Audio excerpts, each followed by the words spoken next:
Hello, ఇవాళ ఇంట్లోనే బీరకాయ రొయ్యల కూర ఎలా చేసుకోవాలో చెప్తున్నాను. మీకు కనుక నా వీడియో నచ్చితే ప్లీజ్ లైక్ చేయండి. మరెన్నో వీడియోస్ కోసం నా ఛానల్ సబ్స్క్రైబ్ చేయండి.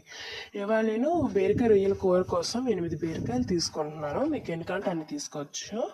ఇక నేను చూపించే విధంగా అట్లా పొట్టొల్చుకొని మీడియం సైజ్ పీసెస్గా తీసుకోవాలి. మరి చిన్న తీసుకోకూడదు. అలాగే 2 ఆనియన్స్ కూడా తీసుకోవాలి. రొయ్యల్ని బాగా వాష్ చేసుకోవాలి. ఇందాక చూపించినట్టు అన్ని బీరకాయలు మీడియం సైజ్ పీసెస్ తీసుకోవాలి. ఆనియన్స్ కూడా మీడియం సైజ్ లాగా తీసుకోవాలి. వెల్లుల్లిపాయ గుడ్లు ఒక 6 లేదా 7 గుడ్లు తీసుకోవచ్చు. అందు కొంచెం ఆయిల్ కళాయిలో వేసుకోవాలి. మరిగేక అనమాట.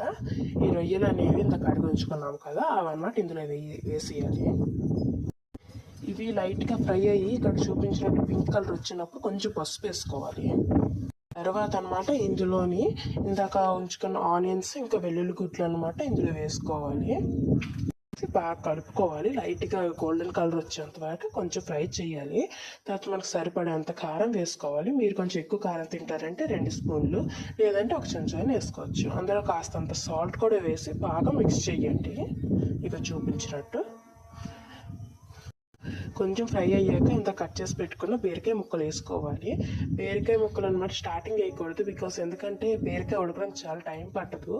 కాబట్టి లాస్ట్లో పెట్టుకోవాలి. సో బీరకాయని లాస్ట్లో వేసేయాలి. వేసి బాగా మిక్స్ చేయాలి.